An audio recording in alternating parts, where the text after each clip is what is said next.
And one of the latest federal cuts left some young people in the Treasure Valley uncertain about their futures. Nampa Job Corps Center is set to close its doors in the next couple of weeks. The free program helps teens and young adults get the education and the job skills they need to start their careers. As Abby Davis learned, the decision comes as the federal government raises concerns about the program's finances and its effectiveness. Right, Nampa Center director says they have not been accepting new students since March, ever since the federal government paused background checks. Students and staff say they have no idea what they'll do next.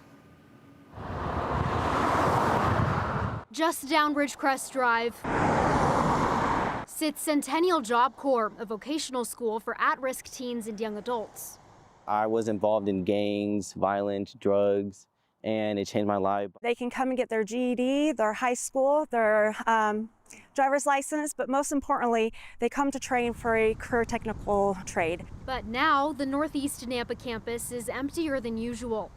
Director Tracy Jones says they have 2 weeks to send the 70 students who live on campus home. Telling them was probably the hardest thing I've ever had to do. The U.S. Department of Labor announced Thursday it was suspending operations at Job Corps centers nationwide.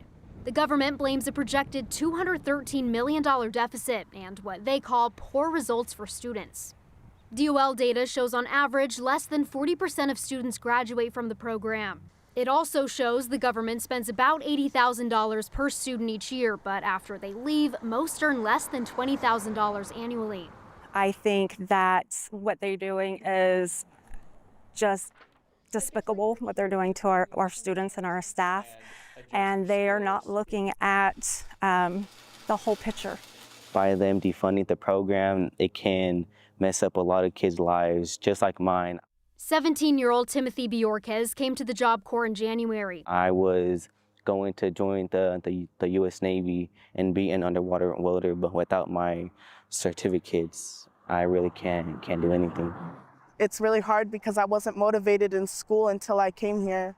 Alexis Sholin, who is also 17, was in the CNA program. It's gonna impact me greatly because I don't know what I'm gonna do. Jones says they're scrambling to make sure every student has a safe place to go. Roughly half a dozen are unhoused. She says they're partnering with the Idaho Department of Labor to help the students figure out their next steps. Well, Abby, it's not just the students. How many staff members work there on campus, and then what happens to them? Nearly 80, and they're all going to be out of a job, including Jones. But she says that right now their main priority are the students and that they are most worried about them. All right, yeah, that should be a concern. All right, thank you very much, Abby.